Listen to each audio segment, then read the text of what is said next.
कि किसी निर्दोष को फंसाकर उसकी जिंदगी बर्बाद कर दे। भारत में ऐसे ऐसे कई मामले सामने आए हैं जहां व्यक्तियों को आतंकवादी हमले में। दोस्तों, 11 तारीख को जो दिल्ली में दिल दहला देने वाली घटना घटी है, उसके बारे में बात करने के लिए आज मैं आपसे जुड़ा हूं। शाम 6:52 पर लाल किले के पास में जो बम ब्लास्ट हुआ, उससे जुड़ी कई महत्वपूर्ण बातें आज हम करेंगे। आपको लास्ट तक जुड़े रहना इस वीडियो से। तो 6:52 पर पहले टाइमलाइन देखेंगे कि बम ब्लास्ट हुआ, उसे सिर्फ 3 घंटे पहले लाल किले के पार्किंग में एक कार पार्किंग होती है, जिस कार का नाम i20 है। महज 3 घंटे बाद बम ब्लास्ट हो जाता है। उससे थोड़े समय पहले जम्मू कश्मीर में कुछ लोगों की गिरफ्तारी होती है और फरुखाबाद के अंदर एक जगह पर रेड पड़ती है और एक न्यूज बता रहे थे कि इसमें लगभग 350 केजी आरडीएक्स बरामद हुआ, जबकि यह आरडीएक्स नहीं बल्कि अमोनियम नाइट्रेट है। अमोनियम नाइट्रेट विस्फोट बनाने के काम में आता है। इसको विस्फोट के लिए यूज किया जाता है। क्या पाकिस्तान में जो आतंकवादी संगठन बैठे हैं, उन्होंने इस हमले को अंजाम दिया है? क्या यह ऑपरेशन सिंदूर का बदला है? कई तरह के प्रश्न हैं जिनको जानना बहुत जरूरी है। शुरुआत करते टाइमलाइन से। शाम का समय था 6:52, 10 नवंबर 2025 दिन सोमवार। इस समय घटना घटती है। लाल किले से लगभग 300 मीटर दूर एक बम विस्फोट होता है। ब्लास्ट इतना जोरदार है कि आसपास के गाड़ी के परखच्चे उड़ जाते हैं। इसमें लगभग 13 आदमी की मौतें हुई और 20 से ज्यादा लोग घायल होने की सूचना प्राप्त हुई है। 13 लोगों की मौतें और 20 से ज्यादा लोगों की घायल हो जाना यह अपने आप में बहुत चिंताजनक है। प्रश्न उठ रहे हैं, इंटेलिजेंस ब्यूरो और आईबी पर सवाल खड़े हो रहे हैं।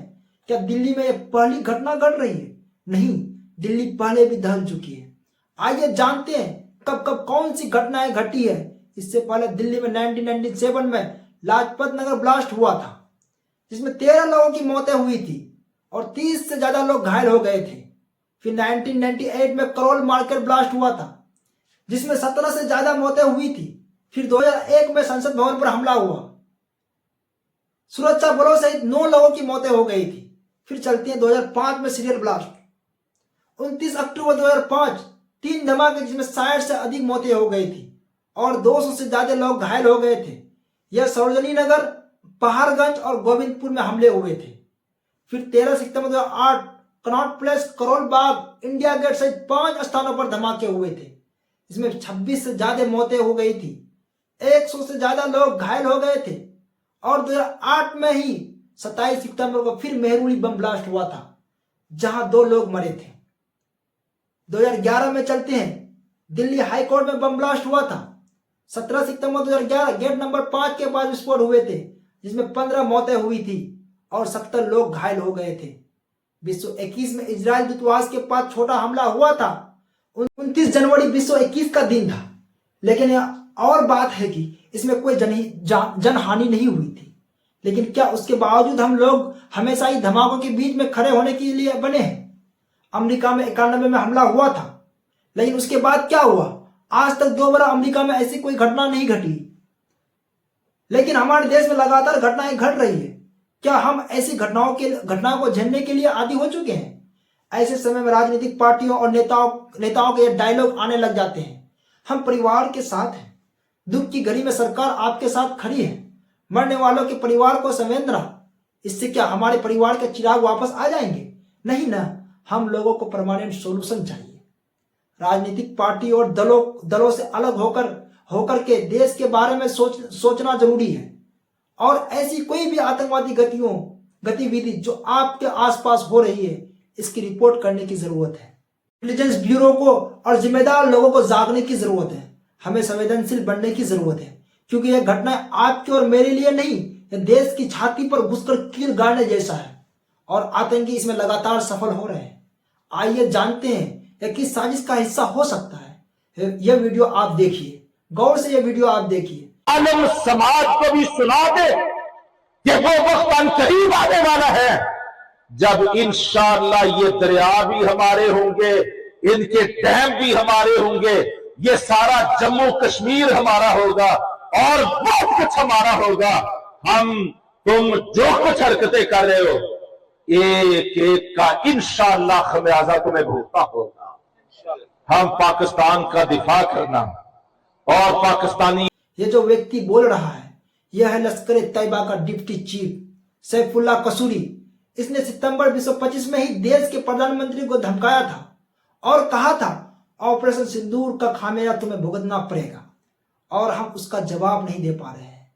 हम अमेरिका की तरह उसके घर में घुसकर उसे सजा नहीं दे सकते हैं क्या? बिल्कुल दे सकते हैं। फिर अक्टूबर 2025 पीओके में हाई लेवल मीटिंग की। इस मीटिंग में पाकिस्तान के इंटेलिजेंस एजेंसी और आईएसआई और कई आतंकवादी संगठन शामिल थे। इस मीटिंग में ऑपरेशन सिंदूर का बदला लेने की योजना के लिए बात हो रही थी। और फिर सोशल मीडिया पर लश्कर तैयबा का सीनियर कमांडर सैफुल्लाह सैफ, जिसका वीडियो सामने आया, जो कह रहा था हाफिज सईद खाली नहीं बैठा है, वो बांग्लादेश के रास्ते भारत पर हमले की तैयारी कर रहा है। फिर भी हमारा इंटेलिजेंस एजेंसी चुपचाप थे। सोचिए, आतंकी निशान निडर है, वो बता रहा है कि हम कैसे काम कर रहे हैं, और हमारा इंटेलिजेंस ब्यूरो पता नहीं क्या कर रही है। क्यों नहीं इस आतंकवादी को उसके घर में घुसकर मार देते हैं? अब लगातार जांच चल रही है, जांच की रिपोर्टिंग सामने आनी चाहिए, और जो कोई भी इस घटना में शामिल हो उसको नाबूद कर देना चाहिए, और ऐसा ना हो कि किसी निर्दोष को फंसाकर उसकी जिंदगी बर्बाद कर दे। भारत में ऐसे कई मामले सामने आए हैं जहां व्यक्तियों को आतंकवादी हमले में झूठा फंसाया गया है और बाद में अदालत द्वारा बरी कर दिया गया है। यह मामला अक्सर लंबी कानूनी लड़ाई के बाद सामने आते हैं।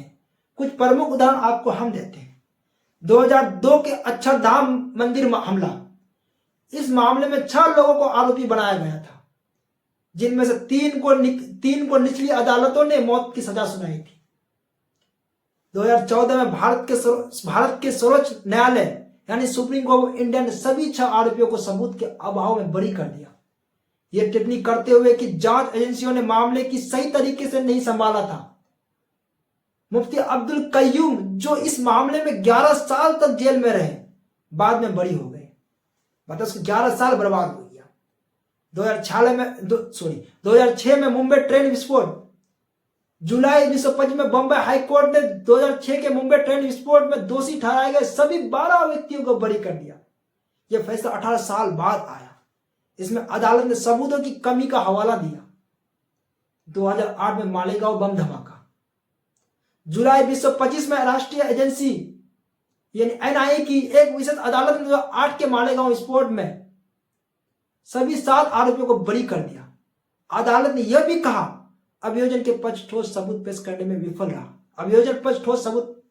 रहा, और भगवा आतंकवादी का थ्योरी को भी झूठ बताया। देश के मंत्रियों को आकाओं को समझना होगा, केवल कड़ी निंदा करने से काम नहीं चलेगा, और इस बात के लिए समाज को विश्वास दिलाना होगा कि भविष्य में ऐसी घटनाएं नहीं होगी। नमस्कार, जय हिंद।